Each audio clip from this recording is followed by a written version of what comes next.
This is the BBC Home Service. Afternoon Theatre.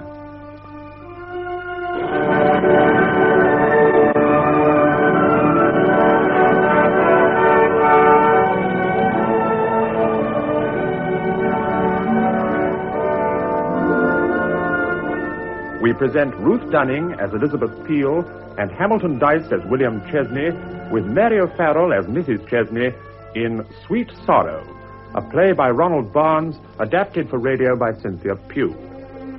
Sweet Sorrow.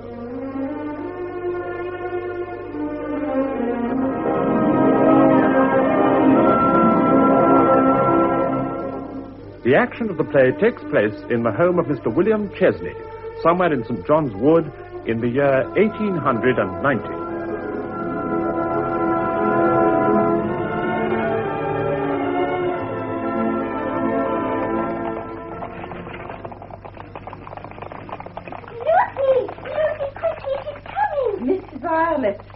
Excitement. The carriage is halfway up the drive. Come and look. Come away from that window at once, Miss Violet. You know what your mother said. Oh, Pooh, I won't fall. The carriage is at the door. I wonder what she looked like. We will know soon enough, I expect. I couldn't see properly from the window. Run and fetch Mamma, Lucy. Tell her Miss Peel has arrived. Mrs. Chesney will receive her in her own good time, I dare say. But it will look so rude if Mamma isn't here. Now, Miss Violet, remember that Miss Peel is not a visitor in the ordinary sense. She's an employee of her father's and must be treated as such. Lucy, I do believe you're jealous. Nothing of the sort. Oh, I really don't see why you need a governess. I was always considered good enough before. Now, Lucy, don't be hurt, please. I will always love you much more than the new Miss Peel. But you must admit, it is exciting, having a real governess all to oneself. I only hope it doesn't spoil you, that's all. Of course not. Oh, please, tell Mamma to come. All right, my baby. And then bring Miss Peel in here. She will wait until she is sent for. Then I will come with you. Certainly not. You will remain here like the perfect young lady I brought you up to be. Oh, very well, Lucy. But just to please you. Only hurry. Yes, Miss Violet.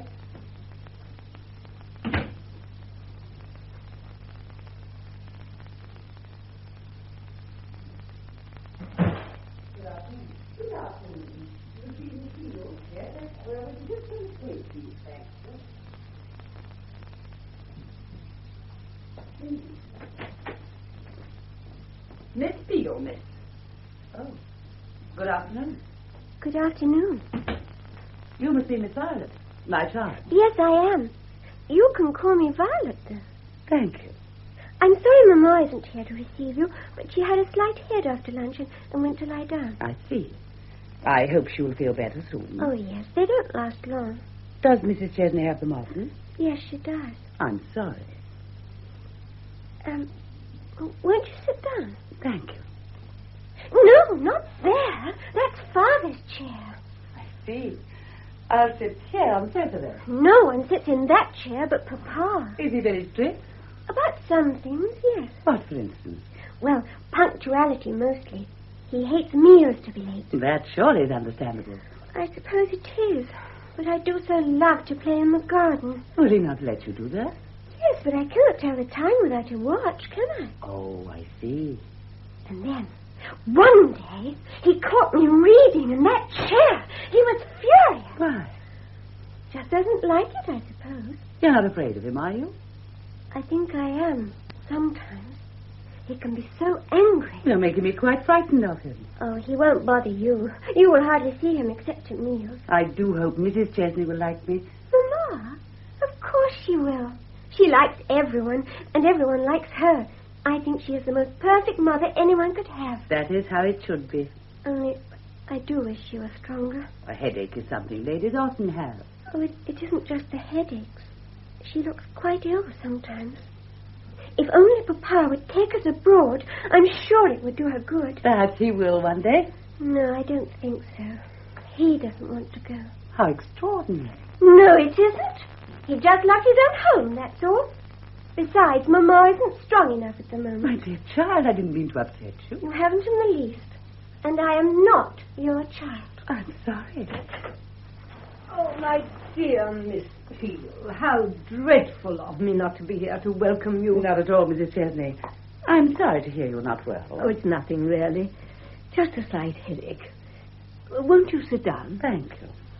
I see that you've met my daughter already. Yes, indeed. She's been entertaining me most charmingly. Oh, that's my love.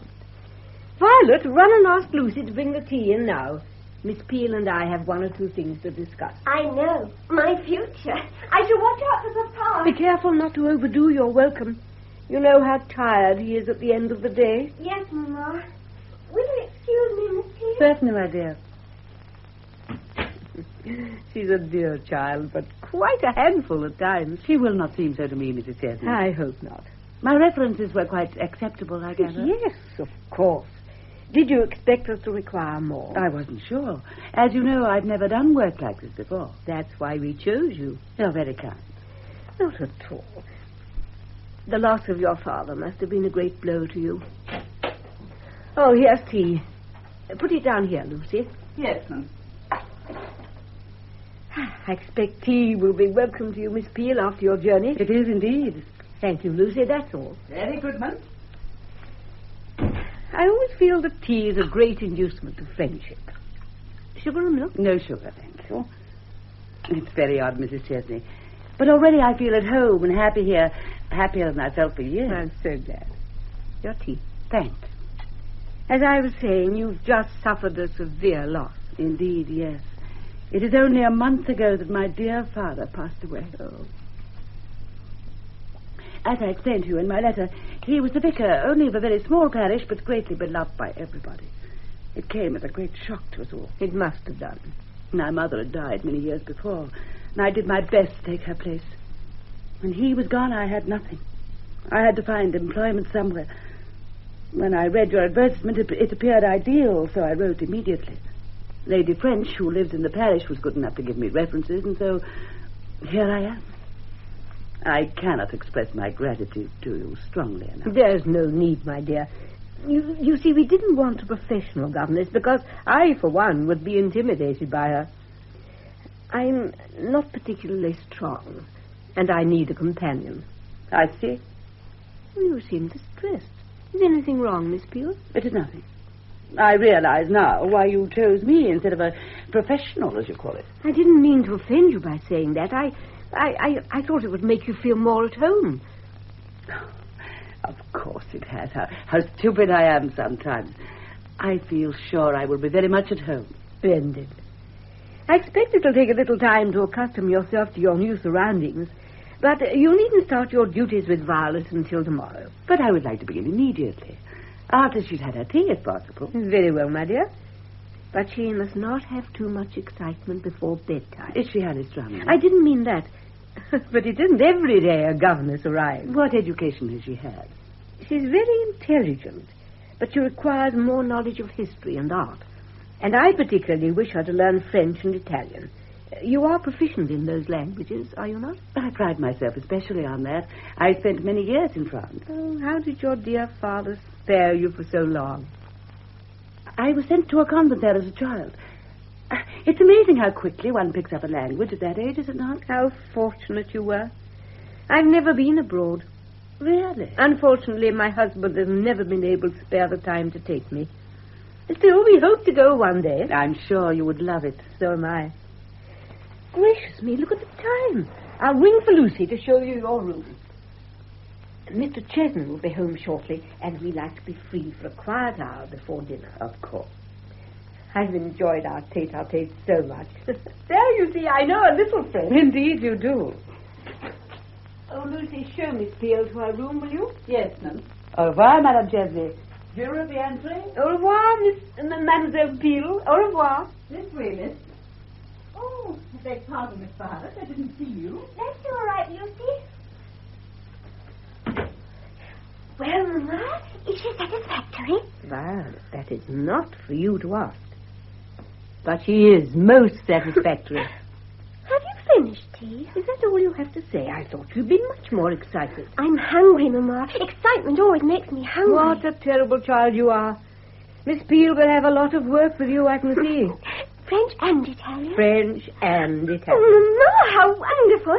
I'll work terribly hard. I promise you will be proud of me. Hooray, hooray, hooray! Violet, what do you mean by making such a noise? You know your mother has a headache. She didn't mean any harm, William. I was only pleased, Papa. The new governess has just arrived. Then we must show her what a well-behaved family we are, mustn't we? Yes, Papa. We must not give her the impression that we are not used to such luxuries. I'm sure it wouldn't matter in her case, dear. She seems so friendly.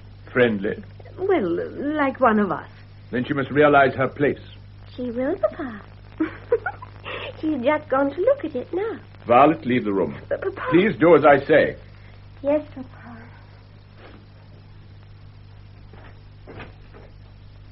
William, do you have to be so stern with her? If Violet is to turn into a young lady, she must learn that a child has to keep her place.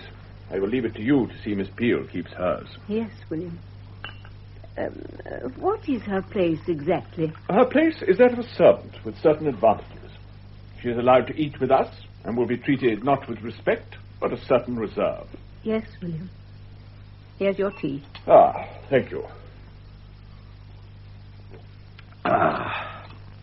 This is a great day for me, my dear. For years I have worked assiduously for other people, but this afternoon I was elected chairman of the board. How wonderful, William. Ah, you must see what a tremendous difference that will make to us. Do you mean financially? In several ways, my dear. Of course, it is not certain, but nearly all my predecessors have been granted a knighthood. And this is what we must work for now. A knighthood? Oh, dear. Yes, I hope by the time Violet is of age, we will be able to launch her successfully and give her a London season. We might even have her presented. Presented? At court. Oh. Yes, my dear, we have come a long way since our early days, and I intend to make the most of it. But we must begin as we mean to go on. And Miss Peel is the first of many changes I hope will take place. I know that in the past you have been on familiar, one might even say friendly terms with Lucy and Cook, but you must learn to curb these indiscretions. It makes life so much easier to be on good terms with everyone. Life is not meant to be easy, but a challenge, a battle of the strong and weak. And we will not be the weak, my dear. Now, will you be so good as to ask Miss Peel to come in? I would like to ask her a few questions. But I've just done that. And what did you ask? About the French and Italian, mainly. She seems so nice. I hope she'll be able to teach me in her spare time. Surely she will assume you know those languages. Oh, but I told her I didn't. You told her you didn't? And she quite understood. I shall be able to learn with Violet. What else did you learn today? From her? Oh, she was telling me about her poor father. He said, you know. I know. Such a sad tale. She really is most grateful. I think we've picked up a real bargain with her. Nevertheless, I would like to ascertain for myself. You rang, sir? Yes, Lucy. You may take the tray now. Yes, sir. And ask Miss Peel to step in here, will you please? Yes, sir. What sort of questions will you ask her, dear? Leave that to me. You won't tire her, will you? She's had such an exhausting journey. She must surely expect an interview with her employer on her arrival. She's already had one with me. That is hardly the same. By the way, you must not mention my possible knighthood to anyone, or it might jeopardize my chances. Oh, of course not, William. I won't breathe a word. I think we will dress for dinner tonight. Just as you say, William. You sent for me, Mr. Chesney? No, Miss Peel. I sent for you. This is my husband, Miss Peel. How do you do? Please sit down, Miss Peel. Thanks. Is it not time for you to dress for dinner, my dear? Oh, it's a little early, William. Nevertheless, you might arrange with Cook to bring dinner an hour forward. I have to go out again. Very well, dear. Will you excuse me, Miss Peel? Certainly, Mrs. Chesney. My wife was telling me about your late father's sudden death. Yes. It was a great shock to me. It must have been. Tell me, Miss Peel, where were you educated? You never mentioned it in your letter. How very remiss of me. I was brought up very quietly in a convent in France. My father wished me to learn the language. Indeed. For any particular reason? He thought it... Mr. Chesney, Do disbelieve my statement. I always believe the word of a lady. Thank you. Was Italian taught at your school as well? No. As a matter of fact, I learned that chiefly through textbooks. But my music master in the village was Italian, so naturally I learned the accent with him. Of course. I presume this was when you returned from abroad. Oh, yes. I came home when I was nearly 15. My father needed me in the parish. What did you do to help him? Helped him to entertain his parishioners and to organize the church bazaars and fetes. At 15? That was a very early age to start. Naturally, I didn't begin at once, but gradually I took on those duties. And you remained there until his death? Yes. I see. Well, Miss Peel, you will find life very different here. Yes, I'm looking forward to it. There will be no organizing for you to do, except, of course, for Violet. You will be spending most of your time with her. Of course. I will endeavor to be satisfactory in my work with her. Good. I think that is all, Miss Peel. You will start your duties in the morning. There's just one thing. Yes? Will you please tell me when I have my leisure hours and if I am needed on Sundays? Your evenings will be your own, Miss Peel, if you wish to spend them in your room. Thank you. And Sundays? We go to church in the morning and in the evening, where I'm sure you will wish to join us. Of course. It will be lovely to go with the family once more. I think that is all for the present. No doubt you will wish to change for dinner.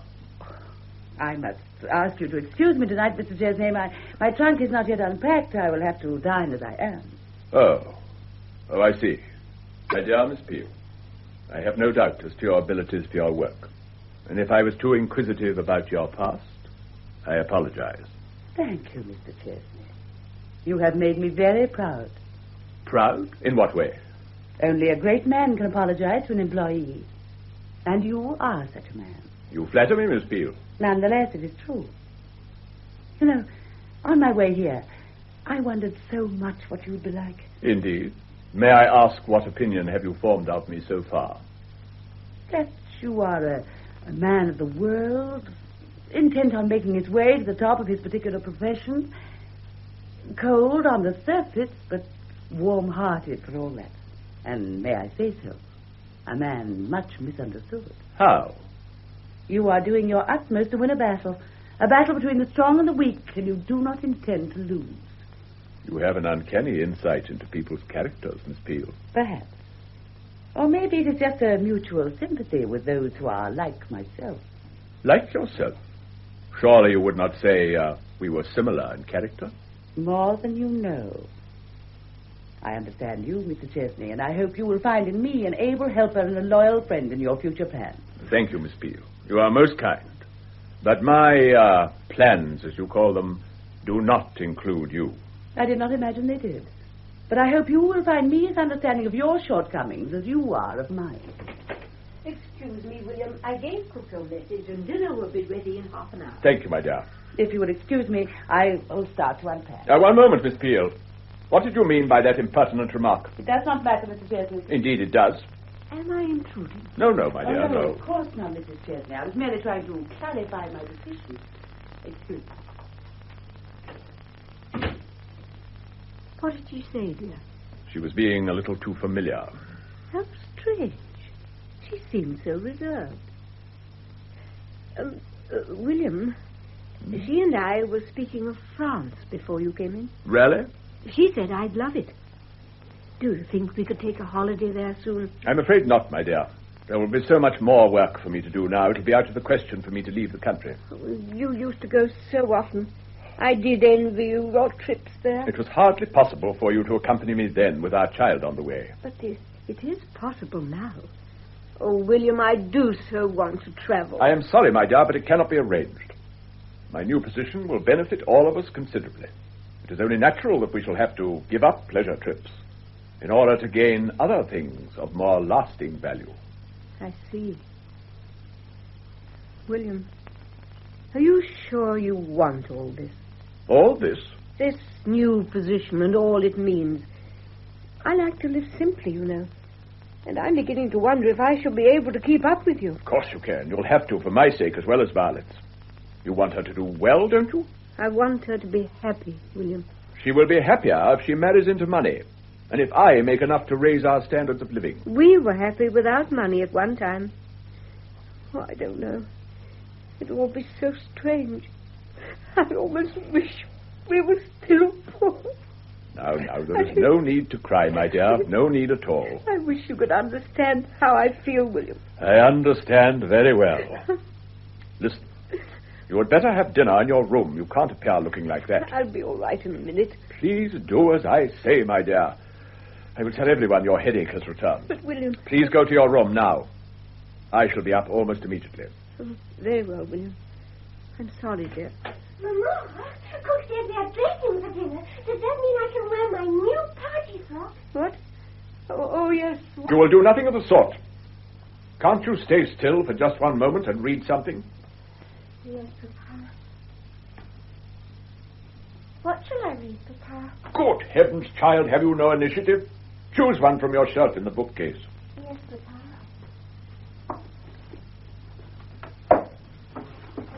And try to be a little quieter. Yes, Papa. Oh, if you please, sir. Now what is it, Lucy?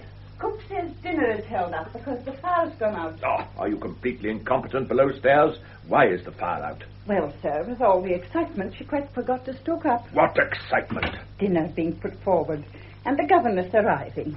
You know, sir. Oh, she's very sorry, sir. Oh, well, if the fire is out, she had better relight it at once. You'd better go down and help her with it. Yes, sir. Oh, but Mrs. Chesney's bell's ringing, sir. Oh, very well. I will go to her. Violet, see that you keep out of mischief.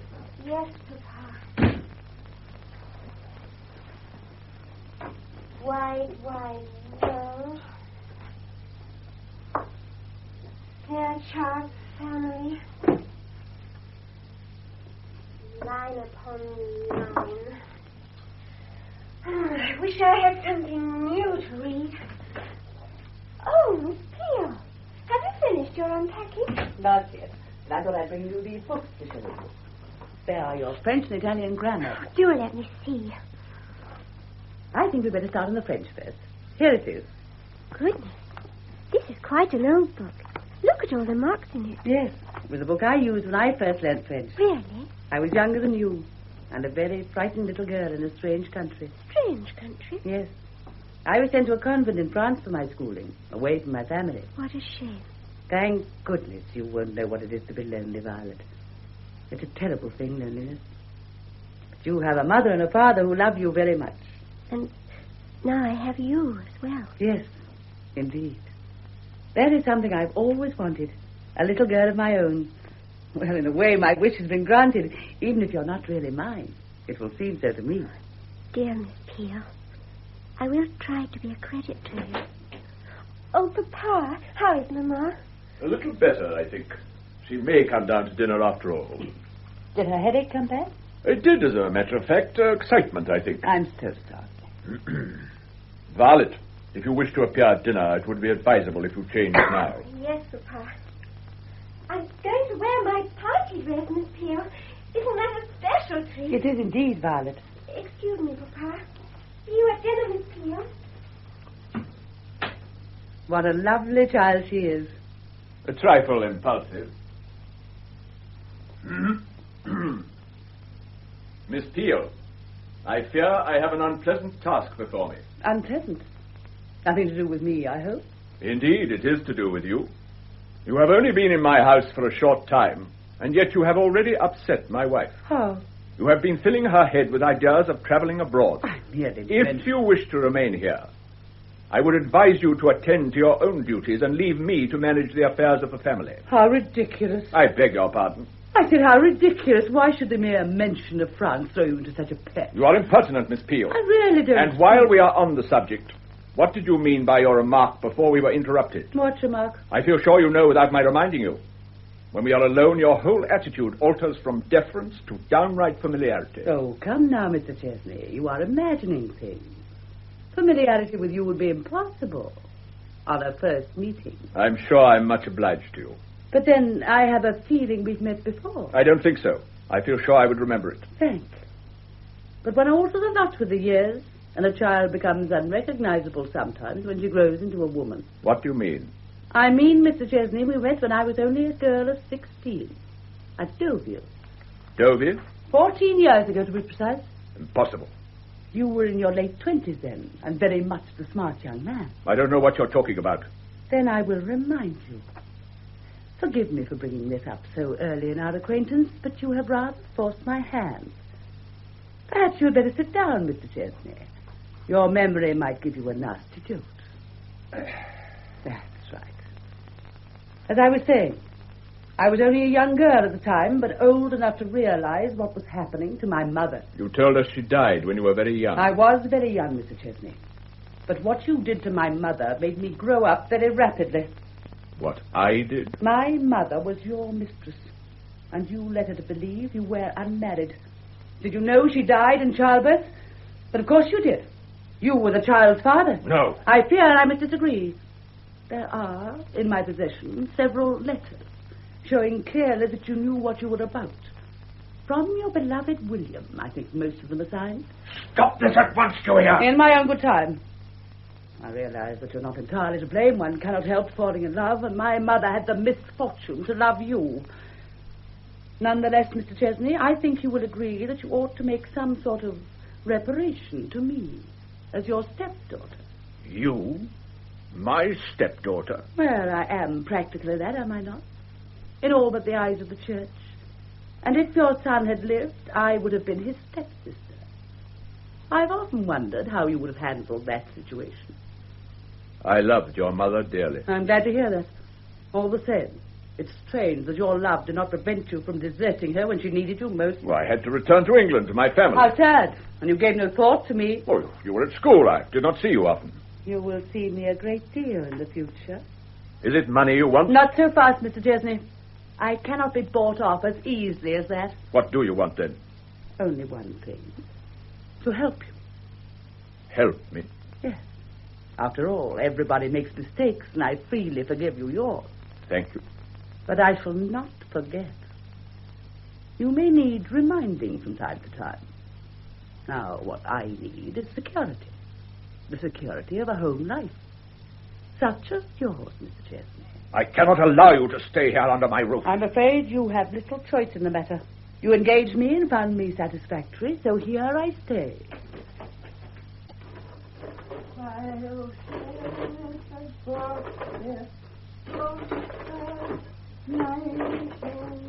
Are they home yet, Lucy? Oh, Miss Violet.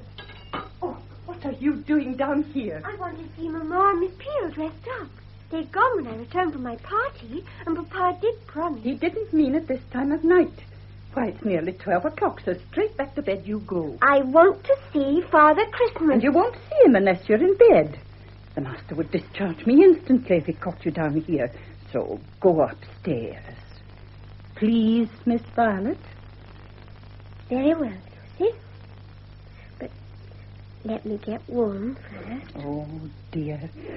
I'll get my notice, I know it. No, you won't. We'll hear the front door bang, and I won't tell Papa. Oh, you are a wee bizzum when you want to be, and no mistake. Oh, pooh. Tell me how Mamma looked. Oh, lovely, Miss Violet. And what about Miss Peel? Overdressed, in my opinion. Her father dead such a short time. Seems quite wrong for her to go out in such a low-cut gown. Fast, I call it. Lucy, I believe you're jealous of Miss Peel. No, I am not. But if you ask me, she puts on far too many airs and graces.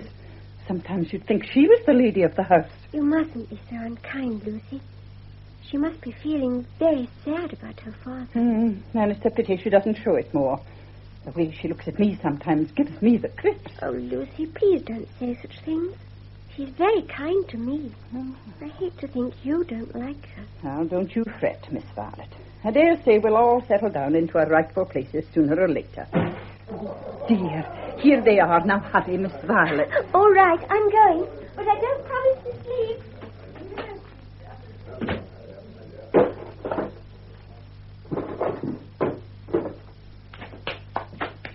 Hello, Lucy. Oh, goodness, what a night. I do believe it is going to snow. Violet will be pleased. Good evening, Mum. And good evening, sir. Well, did you have a nice time? Yes, thank you, Most Lucy. enjoyable. Such interesting people, but very tiring. Would you like to go straight to bed, Mrs. Chesney? I could bring some hot chocolate to your room. It'd be no trouble at all, Mum. Thank you. How kind you all are to me. But I have Violet's Christmas stocking to prepare. Shall I help you with it? No, thank you, my dear. This is one thing I really enjoy doing myself. I shall get thoroughly warm by this lovely fire before making a start. Yes, Mum. I've brought you your whiskey, sir. Oh, thank you, Lucy. Will that be all, sir? Do you wish anything, Miss Peel? Not at the moment, thank you. Ah, yes, Lucy, you may go to bed. You will have a long day tomorrow. Yes. Thank you, sir. Good night, Mum. Good night, Lucy. Good night, Lucy. Good night, Miss Peel. I have a feeling Lucy does not like me. Nonsense, Miss Peel. Why shouldn't she? I expect she's overtired, that's all. Don't you agree, William? Oh, yes, my dear, quite probably. Oh, my feet are quite sore with all that dancing. I think I'll take off my shoes. In the drawing room, my dear? Well, we're alone, William, in our own home. Surely I can relax here. Of course you can, my dear. Let me help you. Oh, thank you, Miss Peel.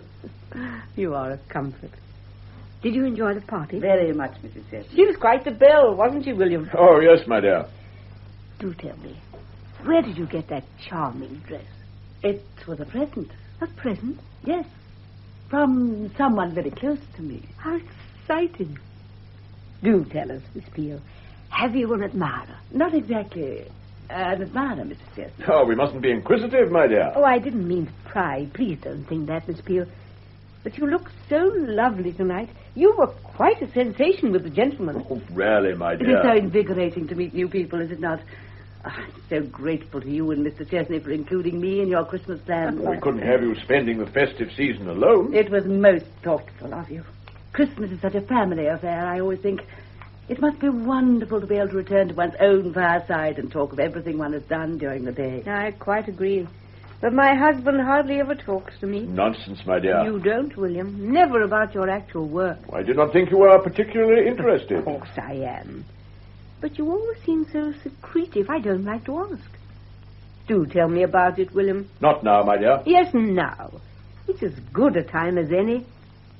Tell us about your wonderful plans for the future. Oh, my dear, I'm sure Miss Peel would be bored with such things. On the contrary, I would be most interested. Well, there's very little to tell. And certainly nothing to be secretive about. I work in an office 6 days a week. And as our company invests on the market, I manage to pick up a few tips now and then and gamble on the exchange myself. Stocks and shares? Yes, my dear. Well, go on. That is all. But what about your knighthood? Knighthood? I asked you particularly not to speak of that. Oh, it doesn't matter with Miss Peel. She's part of the family now. Do tell me about this knighthood of yours, Mr. Chesney. Nothing is settled. It is merely a hope for the future, no more. Well, at least tell Miss Peel of your plans. I hardly feel it is any affair of Miss Peel. I think that Mrs. Chesney means is how they will affect Violet.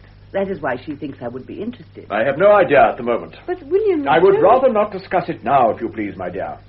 Oh, very well, William. It is nearly midnight. Oh, as late as that? Oh, and Violet's stocking isn't ready yet. Oh, I must go and see to it at once. Will you be long, William? No, my dear. I shall just finish my whiskey first. Very well, dear. Good night, Miss Peel. It will be Christmas when next we meet. I do hope you will like your present. I'm sure I shall, dear Mrs. Chesney. I'm afraid mine isn't much, but it's the best I could do. Oh, you shouldn't have troubled. Good night. Or rather, bonsoir. Bonsoir, madame. What a sweet woman she is. You are a fortunate man, Mr. Chesney. Thank you. Of course, she is entirely unsophisticated. But you can't have everything, can you? What do you mean? This evening, for instance, we met some quite influential people. If she had used some intelligence, she would have seen to it that you would have met them again. I really don't see how. There are ways and means, especially for a woman. She could employ subtleties a man wouldn't know existed, and so gain admittance through any door. All women are not like you, Miss Peel. In regard to my wife, she does all in her power to help me. Which is not nearly enough. Married to you all these years, and she knows nothing of your business affairs. Which is not a woman's place to... If a woman is to help her husband, she must know everything. No one can go through life alone, and that is your big mistake. You believe you can. I need no help from you, Miss Peel. What fools men are. I beg your pardon. Can't you see that if you are to make anything of yourself, you must break away? From my family. You broke away once before, remember, but you had not the courage to go through with it. If you are referring to that episode in France, I was already married, and I had no intention of breaking away. Episodes? Ruining my mother's life. And now you are trying to ruin mine, but it won't work. Indeed. You talk very glibly about my past and future. Take a look at your own. Oh, I admit you have a hold on me at the moment, but don't imagine it will last. You certainly have had a past, Miss Peel. But believe me, you have no future. None at all. What do you mean? I mean, quite simply, that I shall dispose of you. Don't be so melodramatic. If you're threatening to murder me, you wouldn't have the courage. You ran away from my mother when she was in need, and you would certainly run away from a far more dangerous undertaking. A man can change a great deal during his lifetime. But not you. You live in a world of deceit, and deceit breeds cowardice, so don't try to frighten me. While I have those love letters, you wouldn't dare touch me. You know, you are an extraordinary woman.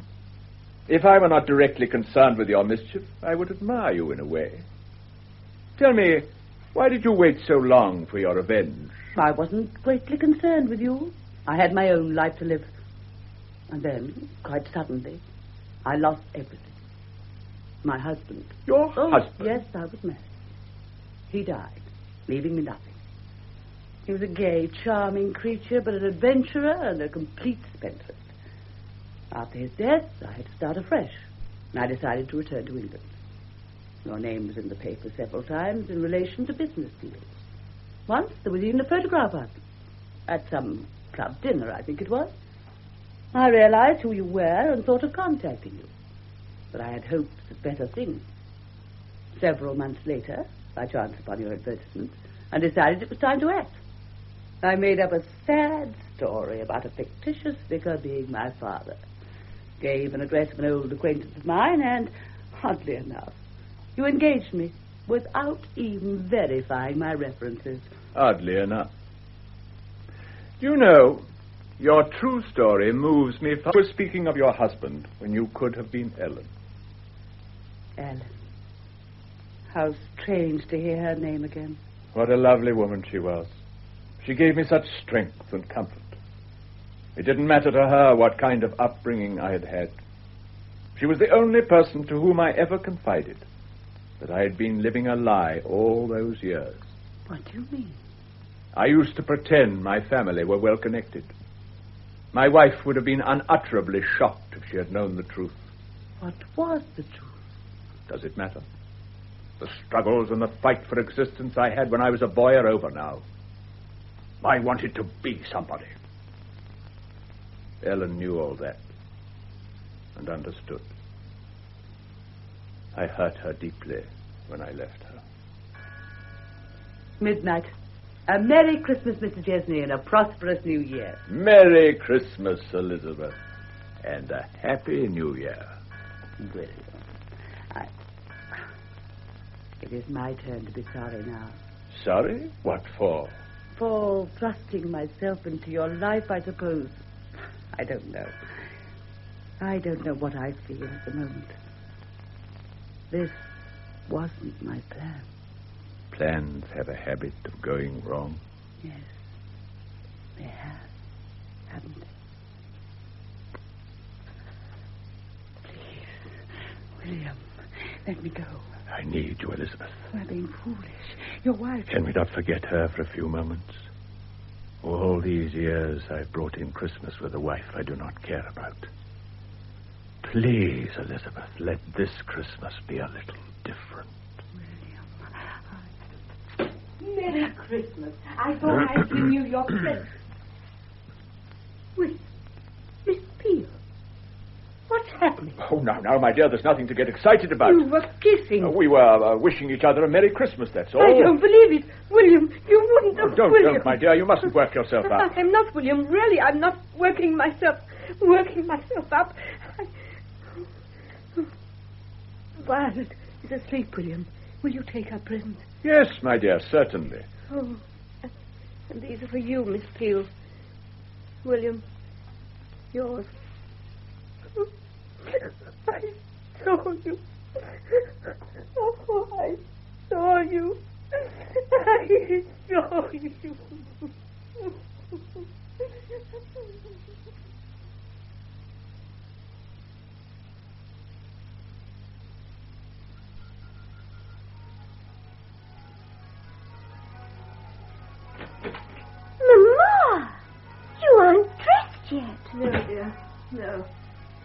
I'm not feeling too well.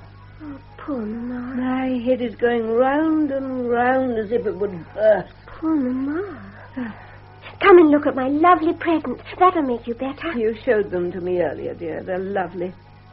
You haven't thanked me yet for mine. Didn't you like it? The handkerchief? Of course I did, darling. It's beautiful. You don't seem very pleased. I spent nearly a shilling on the silks. And hours getting my flowers right. It was charmingly done. Father Christmas was very clever to remember my new paint box. Now I can copy the pictures in this book that Miss Peel gave me. Do look, Mama. It has lovely views of France. I don't want to see it. Why not, Mama? I don't feel like reading. But you don't have to read, Mama. Just look at the picture. Please, will you stop it? Sorry, Mama. I didn't mean to upset you. That's all right, dear. I'm afraid I slept badly last night. Can I get you anything? I was looking for my smelling salts. I thought I left them down here. I haven't seen them, Mama. Well, then I'd better search upstairs again. Oh, there you are. My dear, I've been looking for you. Have you, William? Is it not time you were dressing for church? It's 10 o'clock. I'm not going. Not going? But, Mama, it's Christmas Day. I'm sorry, but I don't feel up to it. No doubt you and Miss Peel will manage very well without me. Please, my dear, think what you're saying. I've been thinking all night, William, and I don't feel any better for it. All the time I can see you two again. Violet, go and put your bonnet on and wait downstairs. There's a good girl. All right. But what is Mama worried about, Papa? Oh, nothing, my dear. There's nothing wrong. Please do as I say. Yes, Papa. Oh, Miss Peel, thank you so much for your lovely present. I'm going to copy all the pictures of my new paper. Violet, run along now. Very well, Papa. Good morning, Mrs. Chesney. Good morning. How can you address me so calmly after last night? Mrs. Chesney, please try to be reasonable. There was absolutely nothing wrong. I trusted you implicitly, Miss Peel, and you have abused that trust. Nonsense, of course she hasn't. William, will you please go? You'll only upset me more by staying here. Very well, my dear. If that is your wish. But I am deeply hurt at your lack of trust in your husband. How pompous he can be sometimes. I beg your pardon. Pompous, inconsiderate, and selfish. I've tried to bear with his faults, but there are moments when I lose all patience. I had no idea you felt like this. I had no idea you were in love with my husband. I'm not in love. Nonsense. It's written all over your face. I'm sorry that our friendship has to end so soon. But obviously you cannot stay here any longer. Mrs. Chesney, you cannot mean that. You surely don't imagine that I could tolerate you under my roof another moment? Perhaps when you are a little calmer. I am as calm as I can be in your presence, Miss Peel. I would advise you to be careful what you say, Mrs. Chesney. Why, neither of you has taken much care to avoid hurting my feelings. There are more important things than your feelings at stake. Now you're being mysterious, Miss Peel. I assure you there's no need. My husband will soon forget you when he's surrounded by the proper love of his family. Proper love? That sounds wonderfully upright and moral, but hardly in keeping with his character. You dare to question his character? He's a fine man, misled by a common adventuress. You will regret that word, Mrs. Chesney. Are you trying to threaten me? No, I wouldn't waste my time. I'm sorry to do this, but you brought it on yourself. Your husband, Mrs. Chesney, knew my mother very well. Did you know that? No, I didn't. I might say he knew her intimately. Do you remember his trips abroad some years ago? He went to France, sometimes on business. Did you know my mother was his mistress and died in childbirth because of him? Please, it would be to try and get rid of me. What do you mean? If I leave this house, I shall make public all that I know about your husband, Mrs. Chesney. I'm sure you realize that will put an end to his career and all his hopes. You wouldn't dare. No. I have nothing to lose by such an action, and everything to gain. The sympathy of the British press, for instance, for the daughter of an unfortunate woman. A few minutes ago, I ordered you out of the house. That order still stands. You're being very foolish, Mrs. Chesney. I don't think so, Miss Peel. You underestimate me and my love for my husband. If what you say is true, I shall stand by him. Perhaps Mr. Chesney has other views. He will see reason soon enough. Well, my dear, I hope the matter is cleared up satisfactorily. Perfectly, William. Miss Peel has been good enough to tell me of your sordid intrigue in France. She told you? So it is true. But we will speak of that later. The important thing is to get her out of this house. Has she not told you what she will do? Mrs. Chesney is under the impression that your salvation is of more importance than your career. Oh, but this is absurd. You cannot leave now. Why can't she? We must have time to think this over. Thinking will make it no better. It's hard enough for me to forgive you without harboring a constant reminder of your sins. My dear, I'm sorry, but what you ask is impossible. Thank you, William. Remember what I've said, William. Whatever you decide, remember that I am your wife. I'm bound to you by vows too sacred to be broken by any action she can take. Goodbye, Miss Peel. I hope I shall never see you again. Why did you tell her? She insulted me and I lost my temper. Oh, I'm sorry, William. I should have been more careful, but it is done now. Yes, it is done. She dismissed me peremptorily, putting all the blame on me. I suppose that was natural enough in the circumstances. Please, Papa. Yes, Violet, what is it? Please, Papa, I'm ready now. We shall be late for church if we don't hurry. You had better go alone.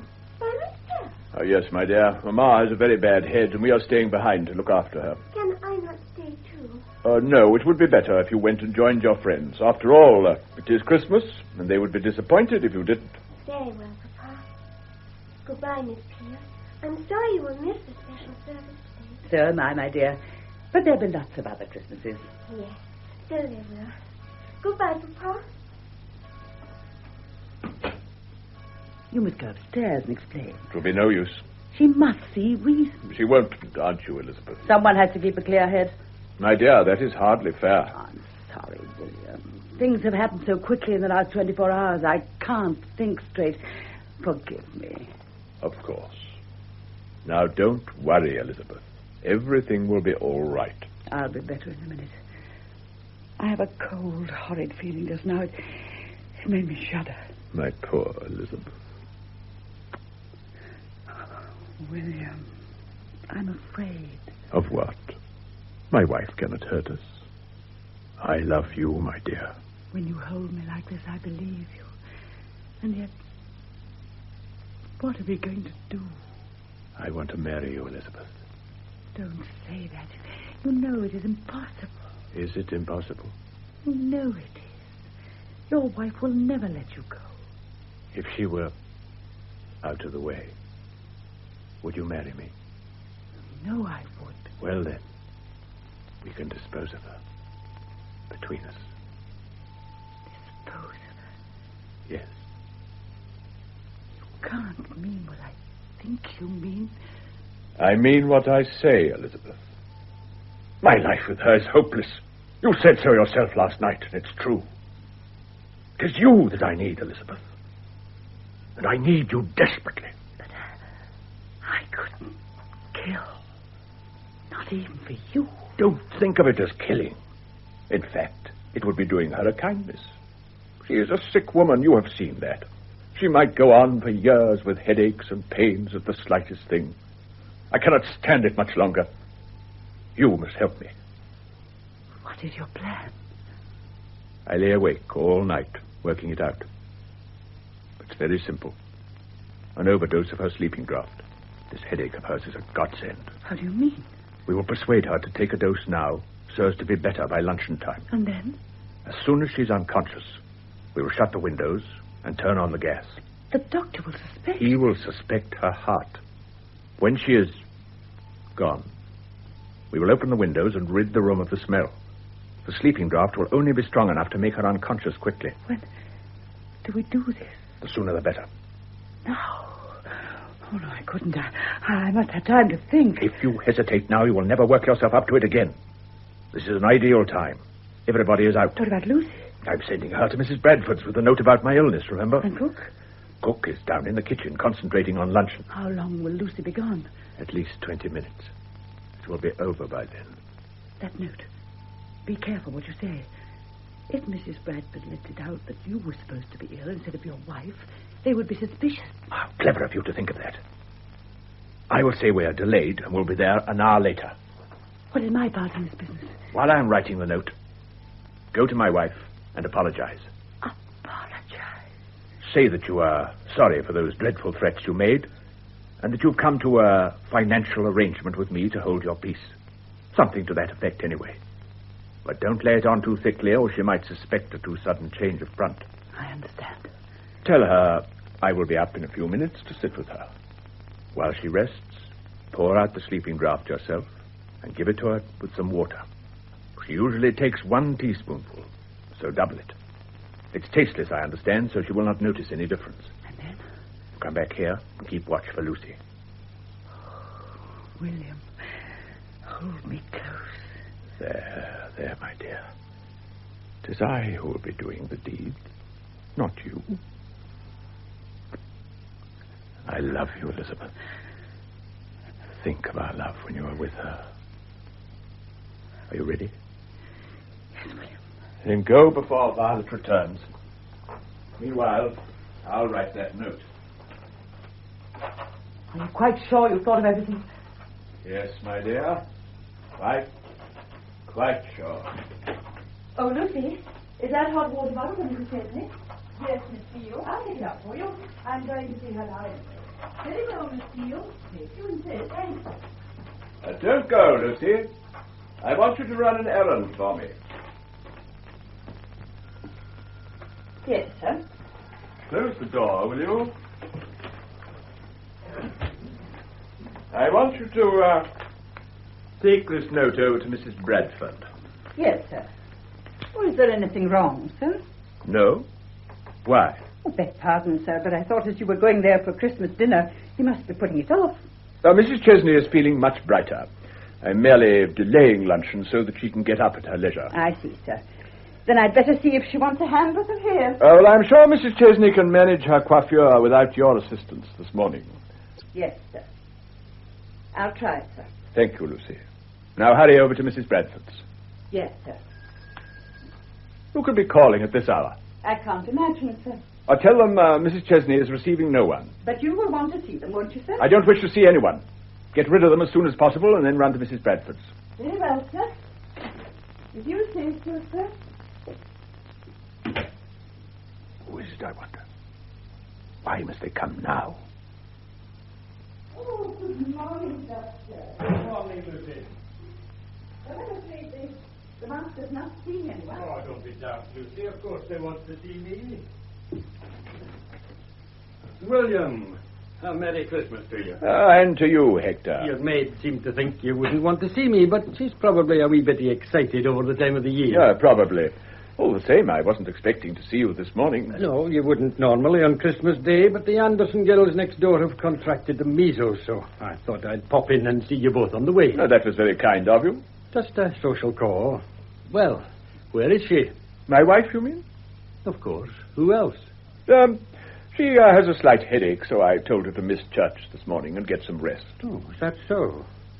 But, you know, sleep isn't always the answer to a headache. Maybe she should get some fresh air into her lungs. Oh, I'm afraid she won't stir. I'll away up and wish her a Merry Christmas. I shouldn't do that, Hector. Why not? She's asleep at the moment. She can't be asleep in the middle of the morning. A wee chat will do her good. I won't be a minute. Hector? Yes? Please don't go up just now. Why ever not? Well, as a matter of fact, we had a slight quarrel earlier today. Oh, I'm sorry to hear that. Oh, it's nothing much, but we were both a little upset, so she has gone to her room to calm down. I understand. Oh, well, as long as it's nothing serious. No, quite trivial. Then I'll be getting along. Good morning, Miss Pugh, and a Merry Christmas to you. Merry Christmas, Dr. Graham. Well, I must away to the Andersons. Don't worry, William. I can let myself out. Goodbye, Hector. I hope you'll be free to enjoy the rest of Christmas, Doctor. But it's Boxing Day I'm not looking forward to. It's the busiest day of the year for me. God, why did he have to turn up? Now, Elizabeth, you stay here. For heaven's sake, keep away any more callers. I'd better go and get this business over. There is no need, William. What? She's dead. Dead? Good heavens. I'd better go up and see for myself.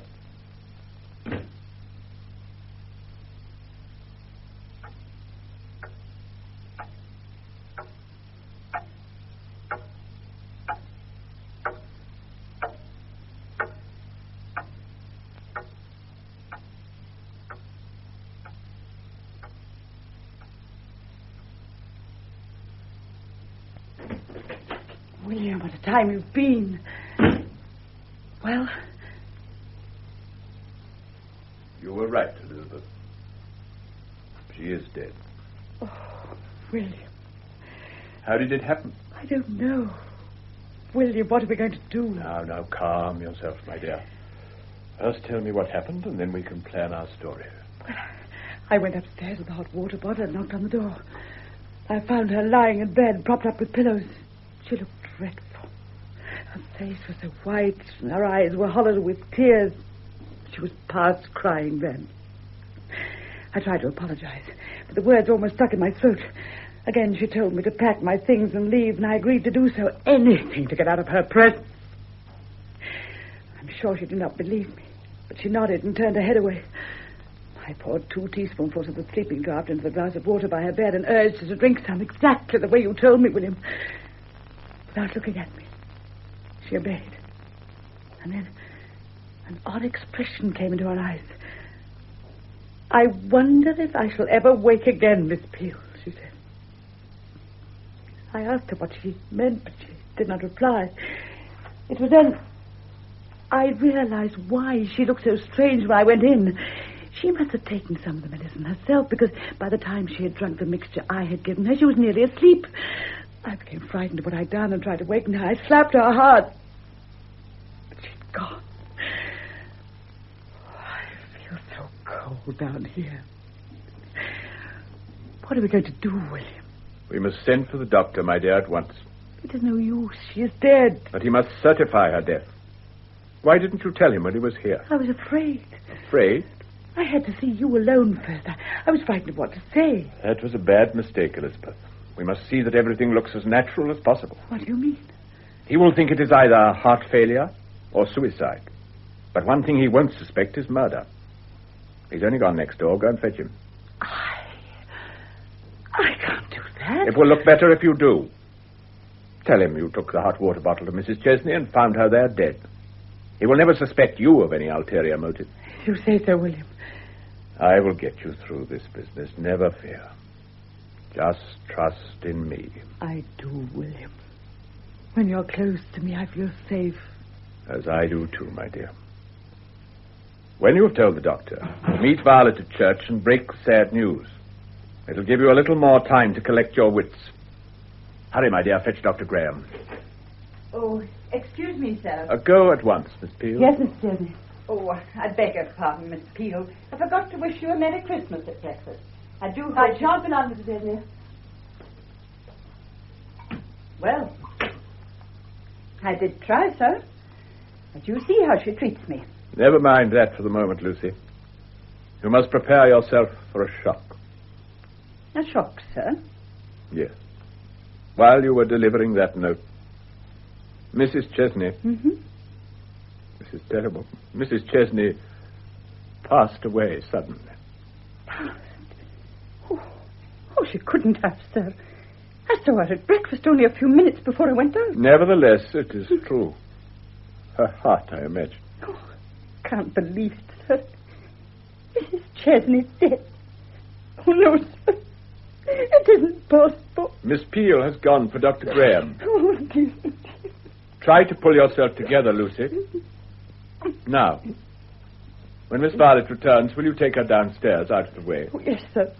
And when you have a moment, pull the blinds over all the windows. Yes, sir. We must all try and be brave in front of Miss Violet. A lot of the responsibility will rest with you. And me, sir? Yes. Miss Violet has known you all her life and trusts you implicitly. You must help her all you can. I'll do my best, sir. Oh, poor motherless lamb. Then you must stop crying, if only for her sake. Yes, sir. I'm just upset. It's coming so sudden like this. Then you can imagine Miss Peel's feelings on finding my wife. Miss Peel, sir? Yes, She found her already dead when she took the water bottle up. Oh, but, sir, I know... I found the front door open, so I walked in. William, this is a terrible business. Miss Peel came to tell me. Are you sure she's gone? Yes, Hector, I'm afraid she has. Will you forgive me if I don't come up with you? I don't think I could bear any more just now. Of course, I quite understand. Lucy, will you take the doctor upstairs? I would like a few minutes by myself. Of course. Oh, Doctor. This is a sad day for so. It is indeed. Better pull down the blind.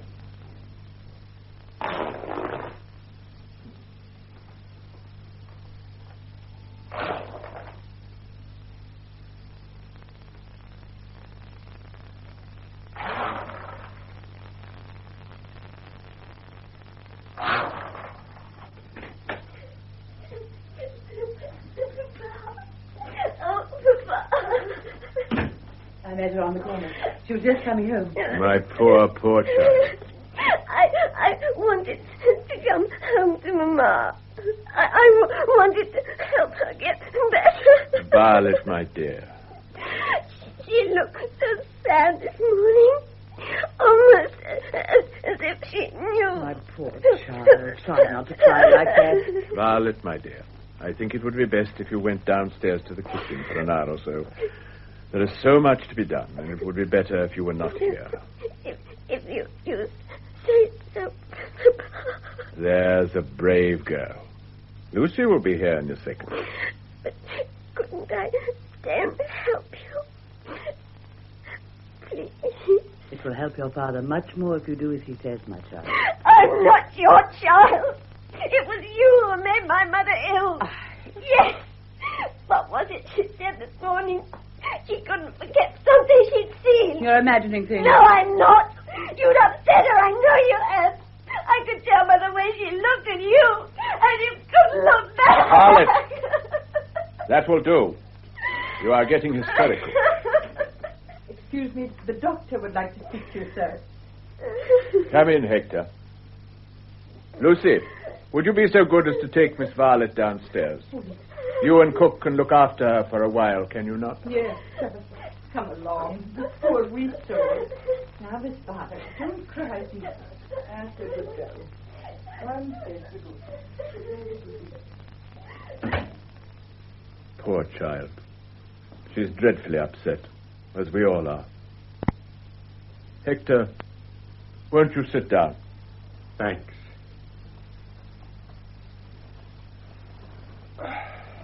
I'm deeply sorry about all this, William. It is a terrible shock.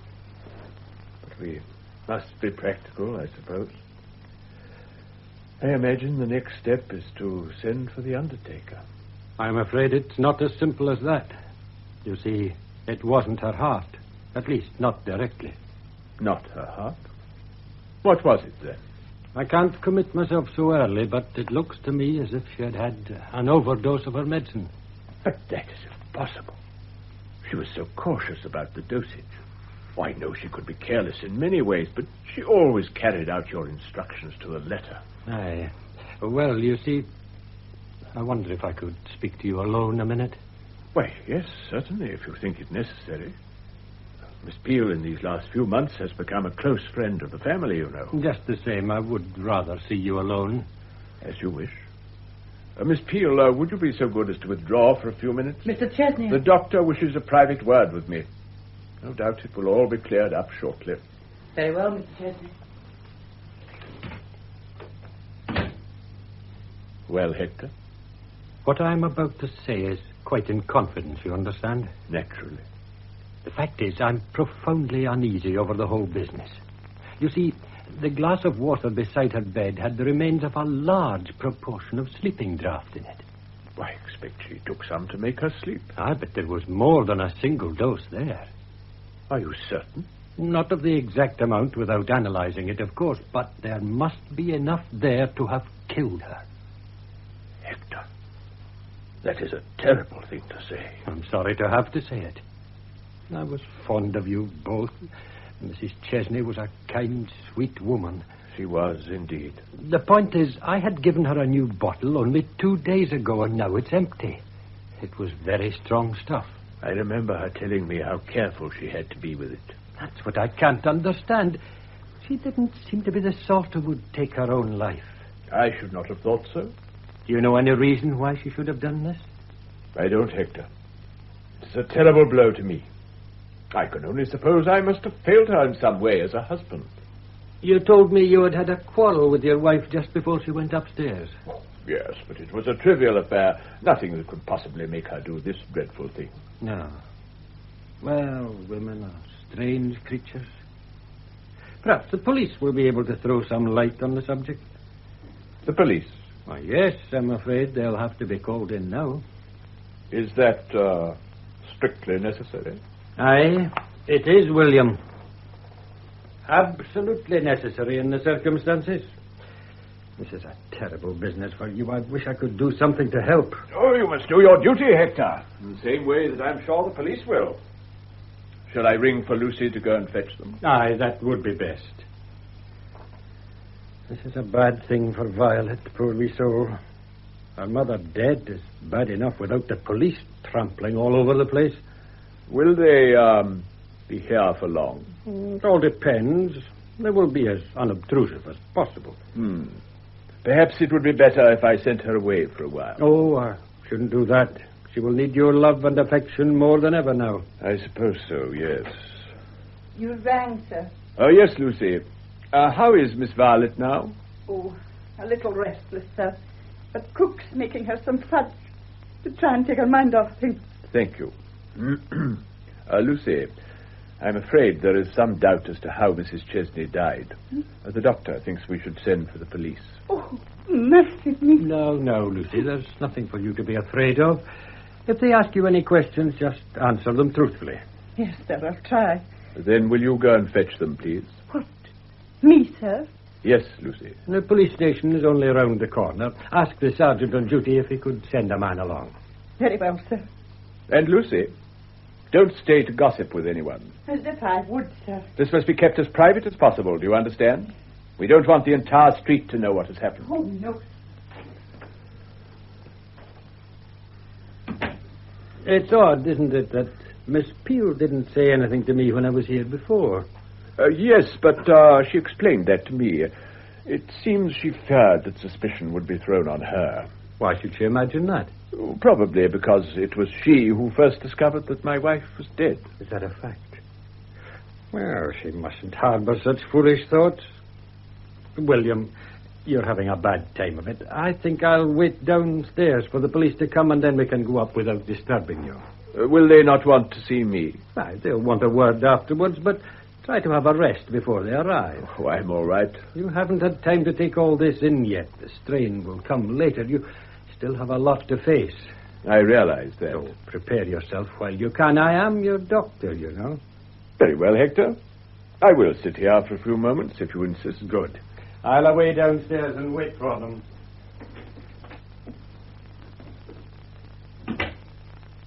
Well, now I know what I must do.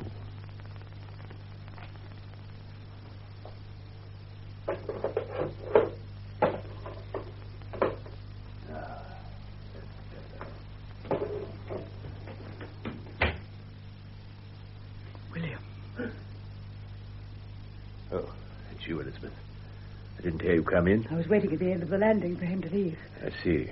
And what did he say that was so important?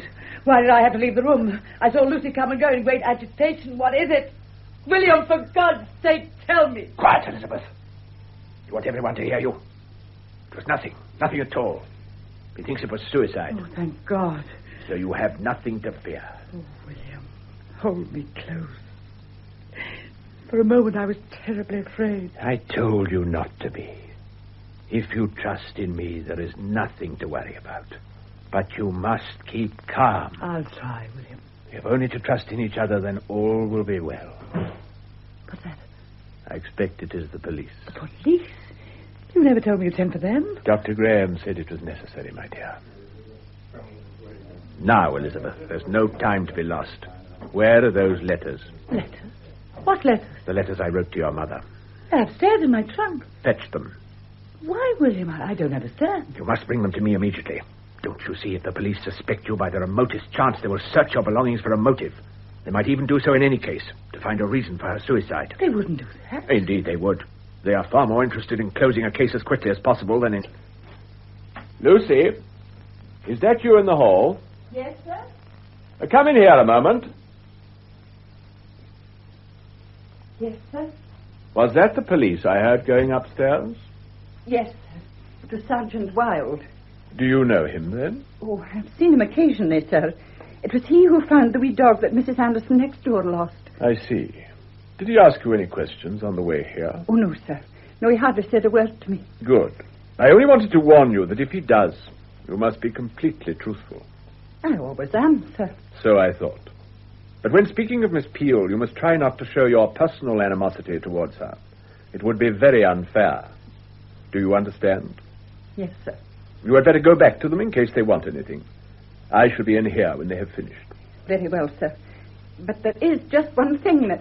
Ah, there you are, Miss Peel. That is all, Lucy. Yes, sir. Excuse me, Miss Peel. Here they are. Are you sure you have them all? Quite sure. I always kept them all together in this little box. Good.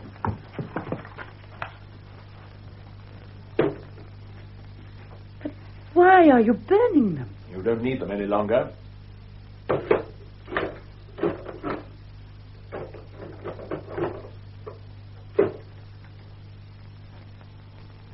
There. The last barrier is cleared between us now, Elizabeth. We are free. You are free. Elizabeth. It's strange. I feel no remorse for what I've done. I should, shouldn't I? I don't know. But now that those letters are burnt, I feel closer to you than ever before. Naturally. We could not have gone through our lives with anything between us. Now we shall be able to conquer the world together. Once the police are satisfied... They won't find anything. Leave it to me. Listen, I think they're coming. Are you ready for them? With you, I'm ready to face anything. It won't take long. Excuse me. The sergeant, sir, and the doctor. Ah, come in, both of you. William, this is Sergeant Wilde. He would like to ask you a few questions. Good morning, sir. May I convey my deepest sympathy to you and apologize for intruding on your privacy at such a time? Not at all. I realize that you have to do your work the same as anyone else. Won't you sit down? No, thank you, sir. I would rather stand. Just as you wish. Oh, this is Miss Peel, our governess. How do you do? How do you do, Sergeant? Do you wish Lucy to be present? If you don't mind, sir. There are one or two points I would like to clear up. Of course. Shut the door, will you, Lucy? Yes, sir. And now, Miss Peel, I understand you discovered that Mrs. Chesney. Yes, I did. Could you tell us exactly what happened? There is very little to tell. I took a hot water bottle up to her room. She had a slight headache and was staying in bed for the morning. Had you seen her earlier? Oh, yes. Not at breakfast, though. She had hers upstairs. Was not that... Unnaturally cold. And suddenly I knew. I was frightened. I'd never seen a dead body before, so I ran out of the room and downstairs as quickly as possible. Oh, but Miss Peel, you couldn't have... what do you mean, Lucy? Oh, I beg pardon, sir. I shouldn't have spoken, but I don't understand it. What don't you understand? Well, sir, when the doctor came to see Mr. Chesney, I went upstairs. Lucy, I gave you strict orders to leave straight away with that note to Mrs. Bradford. I know, sir. But I was worried about my mistress, so I went up to have a peep at her. Did you suspect there was anything wrong? Oh, no, sir. I thought she might need me, that's all. Did you think that Miss Peel wouldn't be capable of looking after her? No, sir. Miss Peel has always done her duty as a governess very well. No, it wasn't that. I suppose I just wanted to help, sir. I see. So you went upstairs? Yes, sir. And went in? No, sir, not exactly. I got as far as the door, then I heard voices, so I went away again. You heard voices? Yes, sir. You couldn't have. Could you identify those voices? Yes, sir. Well? It was Miss Peel and Mrs. Chesney. You are quite sure? Oh, yes, sir. This is ridiculous. You surely would not believe her word against mine. The woman has disliked me ever since I came here. She's jealous of me. That isn't true, Now, sir. one moment, Miss Peel. I would like to hear all of Lucy's statement first. Well, sir, I only stayed a moment. I didn't hear much, that's true. What did you hear? Something about Mrs. Chesney telling Miss Peel to leave at once. She tried to calm her down, but, well, I didn't wait for any more. Frightened of being discovered, eh, Lucy? That's right, sir. Besides, I had to leave for Mrs. Bradford. Mrs. Bradford? That's Mrs. Chesney's mother. I see. Miss Peel, Yes, Sergeant? were you aware that Mrs. Chesney took a sleeping draught occasionally? Yes, Did you notice the medicine bottle beside her bed? I think so. Think? You either did or you didn't, Miss Peel. I noticed it, yes. And the glass of water also beside her bed? Yes, of course. But what a... Did you know that it contained approximately half a bottle of sleeping draught? That is impossible. I didn't... Well, Mr. Chesney, how could that be? I don't know, Miss Peel. I don't understand. How could it have got in there? Obviously, somebody poured it in, Miss Peel. I'm sure it wasn't. Yes? Of course, I didn't really notice the water glass particularly. Nor the empty medicine bottle beside it? Empty. Empty. Dr. Graham. Yes, Sergeant. It was Miss Peel who called you in, I gather? That is correct. And yet you told me you had visited Mr. Chesney earlier. That is also correct. Did you see Miss Peel then? Only for a few seconds. She had just come downstairs from Mrs. Chesney's room. I presume so. Odd, was it not, that she didn't tell you at once what had happened? Aye, I remarked on it to Mr. Chesney here, but he seemed to think she was afraid of something. Afraid? That was what you said, William, wasn't it? Yes, it was. Perhaps you could elucidate this further for us, sir. It is rather difficult, Sergeant. Miss Peel was naturally overwrought and hysterical. She seemed to think that because she had a scene with Mrs. Chesney... Then she had had an argument. I am afraid so, yes. Even Violet remarked on it. William! She was afraid that as it was she who found Mrs. Chesney dead, she would be suspected of murder. William, how can you say that? It isn't true. William, what are you talking about? I am sorry, Miss Peel, but one has to tell the truth. William. Sergeant. Yes, Miss Peel. William, you must help me. My dear Miss Peel, we, that is my wife and I, both tried to help you. But you cannot expect me to shield you now. What? If you have killed my dear wife, I shall do everything in my power to see that you pay for it. William, don't speak like that. Are you not going to help me? Sergeant, I am afraid there are some things that must be told now. My wife and I tried to gloss them over, but that is no longer possible. Go on, sir. This woman insinuated herself into our home, and we did our utmost to make her welcome. Lucy here will testify to that. Yes, indeed, sir. But unfortunately, she is the type to take advantage. At first, she proclaimed herself in love with me, but found there was little to be gained by that. William! So she deliberately set out to estrange me from my wife. She told the most outrageous lies about my past, saying I had had an affair with her mother and ruined her life. It's true, you did. A fantastic story, entirely untrue. But Mrs. Chesney was a very sensitive person, and this grieved her deeply. She had felt sorry for Miss Peel, but this was too much for her to bear, so she dismissed her. Miss Peel begged us to keep her over this Christmas period. I wish to heaven that we hadn't. Oh, William, this is terrible. I had no idea. Oh, sir, after all the help you'd given her, I never did trust her from the beginning. It would appear that your suspicions were correct, Lucy. Well, Miss Peel, have you anything else to say? No, nothing. Except William, you must have emptied the medicine into the glass of water when you went to look at her. And you've burnt the letters. You've thought of everything, haven't you, William? I think you had better come down to the station with me, Miss Peel, to make a signed statement. As you wish. I'm sorry this had to happen. It's just suddenness of it. Come along, Miss Peel. William, did you plan this from the beginning? Didn't you mean anything you said to me? Goodbye, Miss Peel. Your plan did not succeed after all, did it? No, William. But as you once said, plans have a habit of going wrong. You may find that yours was not infallible either. Miss Peel. Yes, sir. I come.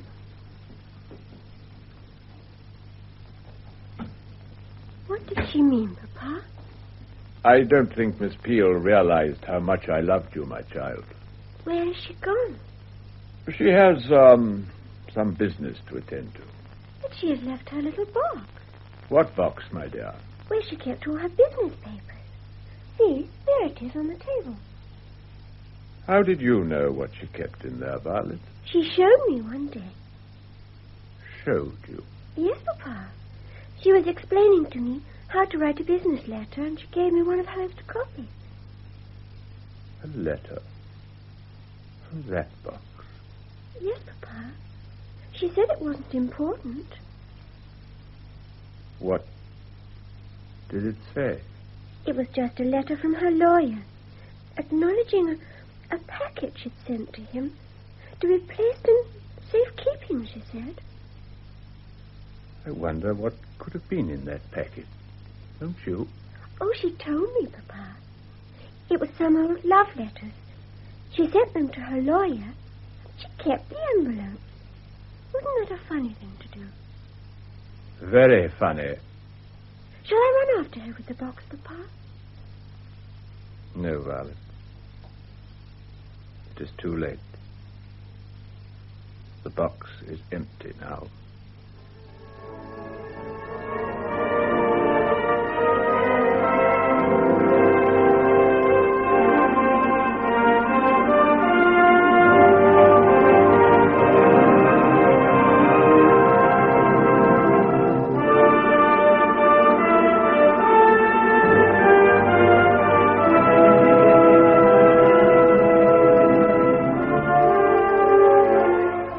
That was Ruth Dunning as Elizabeth Peel, Hamilton Dice as William Chesney, and Mary O'Farrell as Mrs. Chesney in Sweet Sorrow by Ronald Barnes, with Beryl Calder as Violet Chesney, Duncan McIntyre as Dr. Graham, Molly Rankin as Lucy, and George Hagan as Sergeant Wilde.